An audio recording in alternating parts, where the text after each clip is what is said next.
दुनिया में बहुत से ऐसे अनोखे और जानलेवा केमिकल्स पाए जाते हैं जिनके बारे में हमारे पास कुछ ज्यादा इंफॉर्मेशन नहीं है।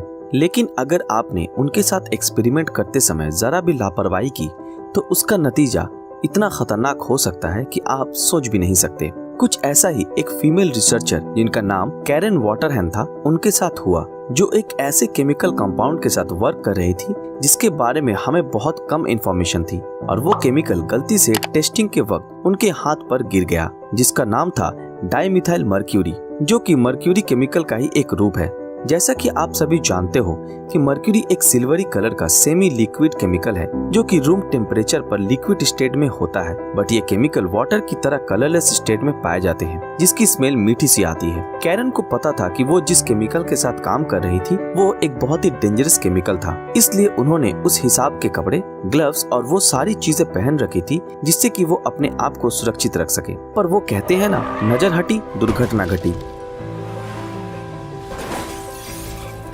तो कैरन के ग्लव्स पर गलती से मर्क्यूरी की 2 बूंद गिर गई।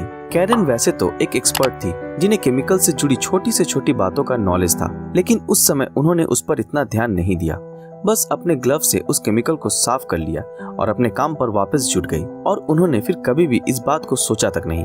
मगर 5 महीने बाद कैरन ने कुछ ऐसी चीजों का एक्सपीरियंस करा जिन्होंने उन्हें सोचने पर मजबूर कर दिया। उन्हें आसपास की चीजें हिलती डोलती नजर आने लगी। वो चलते चलते दीवार से टकरा जाती और उन्हें कान में अजीबोगरीब आवाजें सुनाई देती। चलते वक्त उनका बैलेंस भी सही नहीं रहता और बोलने में भी उन्हें परेशानी महसूस होती थी। ये सारे सिम्टम्स एक दिमागी बीमारी की तरफ इशारा कर रहे थे, क्योंकि जाहिर सी बात है कि ऐसी चीजें जब भी होती हैं तब आपका ब्रेन सही से वर्क नहीं कर रहा होता, और ऐसा लग रहा था कि मानो उनके दिमाग के न्यूरॉन्स दिन पे दिन मरते जा रहे हैं। इन सभी बातों से घबराकर उन्होंने तुरंत अपना ब्लड टेस्ट करवाया, और उसके बाद जब रिपोर्ट्स आई तो उसने सबको चौंका कर रख दिया, क्योंकि कैरन के ब्लड में 4000 माइक्रोग्राम पर लीटर से भी ज्यादा मर्क्यूरी पाई गई, जो कि एवरेज ह्यूमन बॉडी से 4000 गुना ज्यादा थी। तो इस बात से हम कह सकते हैं कि कैरन की ये कंडीशन मर्क्यूरी पॉइजनिंग के कारण हुई थी। पर ये केस बाकी केसेस की तरह सीधा नहीं था।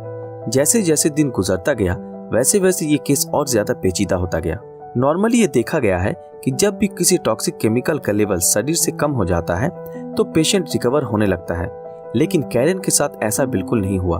उनकी सेहत सही होने के बजाय और भी खराब होने लगी। दोस्तों, 2 तरह के केमिकल्स पाए जाते हैं। एक तो वाटर सोल्यूबल केमिकल्स, जो कि आपके शरीर से बाहर किडनी के जरिए प्यूरिफाई होकर निकल जाते हैं, और दूसरे होते हैं फैट सोल्यूबल केमिकल्स, जैसे कि मैरिजुआना। इसका एक कंपाउंड जिसका नाम है THC, टेट्राहाइड्रोकैनाबिनॉइड। मैरिजुआना को स्मोक करने के 1 महीने के बाद भी उसके मॉलिक्यूल्स को आपके ब्लड में ट्रेस किया जा सकता है। डाइमिथाइल मर्क्यूरी भी फैट सोल्यूबल केमिकल होने की वजह से वो कैरन के शरीर के एक बहुत ही इंपॉर्टेंट बॉडी ऑर्गन में जमा हो गया था। वो ऑर्गन था ब्रेन। ब्रेन ही हमारी बॉडी का सबसे फैटी ऑर्गन है, और उनका ब्रेन डाइमिथाइल मर्क्यूरी के मॉलिक्यूल्स को एब्जॉर्ब करने लगा था, और मर्क्यूरी दूसरे कंपाउंड के साथ रिएक्ट करके ऐसे केमिकल्स कंपाउंड्स बना रहा था जो कैरन के न्यूरॉन्स को खत्म कर रहा था। और यही कारण जिसकी वजह से कैरन को ऐसे दर्दनाक सिम्टम्स को महसूस करना पड़ा।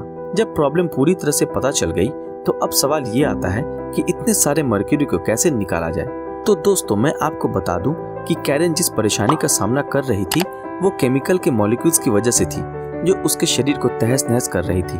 और इन मॉलिक्यूल्स को निकालने के लिए हमारी मेडिकल साइंस में 2 टेक्निक सामने आई है। एक तो ये हो सकता है कि ये फैट सोल्यूबल मर्क्यूरी को किसी तरह से बॉडी के अंदर ही ब्रेक करके वाटर सोल्यूबल बना लिया जाए, ताकि मर्क्यूरी यूरिन के थ्रू बॉडी से बाहर निकल जाए। लेकिन ये हो पाना लगभग नामुमकिन था, क्योंकि डाइमिथाइल मर्क्यूरी हमारे लीवर में ब्रेक डाउन होके मेथल मर्क्यूरी में बदल जाता है, जो कि फिर से फैट सोल्यूबल है, ना कि वाटर सोल्यूबल। और अब दूसरा और आखिरी रास्ता ही बचा था, जिसे कि मेडिकल साइंस में कहते हैं किलेशियन प्रोसेस। केमिकल किलेशियन का मतलब एक बड़े वाटर सोल्यूबल मॉलिक्यूल जैसे कि कैल्शियम के अंदर छोटे फैट सोल्यूबल मॉलिक्यूल्स को एब्जॉर्ब करके वाटर सोल्यूबल मॉलिक्यूल्स को यूरिन से निकालना, ताकि फैट सोल्यूबल मॉलिक्यूल भी उसके साथ ही निकल जाए। हुआ भी कुछ ऐसा ही। कैरन के दवाई लेने के बाद अगले ही दिन मर्क्यूरी का लेवल उसके यूरिन में 60 गुना तक बढ़ गया, लेकिन ये काफी नहीं था, क्योंकि सबसे ज्यादा मर्क्यूरी उनके ब्रेन के अंदर फैट सेल्स में जमा हो चुका था और उसे निकालना लगभग असंभव था। पहली बार सिम्टम्स को देखने के 3 हफ्ते बाद कैरन की हालत इतनी खराब हो गई कि वो अपने किसी भी बॉडी पार्ट को मूव नहीं कर पा रही थी। यहाँ तक कि वो इमोशंस और फीलिंग्स तक को भी एक्सप्रेस नहीं कर पा रही थी। पर एक दिन उनके हस्बैंड और स्टूडेंट ने उनकी आंखों से आंसू निकलता देखा, पर बिना किसी एक्सप्रेशन और मूवमेंट के। डॉक्टर से पूछने के बाद उन्होंने ये बताया कि रिपोर्ट्स के हिसाब से दर्द क्या होता है वो उससे भी महसूस नहीं कर पा रही थी। और फिर 8 जून 1997 को वो दिन आया जिससे कि नहीं आना चाहिए था। जी हाँ, इस दिन कैरन हम सबको छोड़कर जा चुकी थी। ये हम सब के लिए एक बहुत दुख की बात है। इसके बाद से डाइमिथाइल मर्क्यूरी केमिकल को लेकर गवर्नमेंट ने लेबोरेटरी में कानून और भी ज्यादा स्ट्रिक्ट कर दिए। ये सच में एक बहुत ही घातक केमिकल है। तो दोस्तों, आप सभी को ये एपिसोड कैसा लगा हमें कमेंट में जरूर बताएं। और अगर आपको कुछ भी नया सीखने को मिला हो तो इस वीडियो को लाइक जरूर कर दें। अगर आप हमारे इस चैनल पर नए हैं तो हमारे चैनल को सब्सक्राइब करके बेल आइकन ऑन कर दें, ताकि जब भी कोई नया वीडियो आए आप तक सबसे पहले नोटिफिकेशन पहुंच जाए। तो फिर मिलते हैं आपके साथ अगले वीडियो में, तब तक के लिए अलविदा।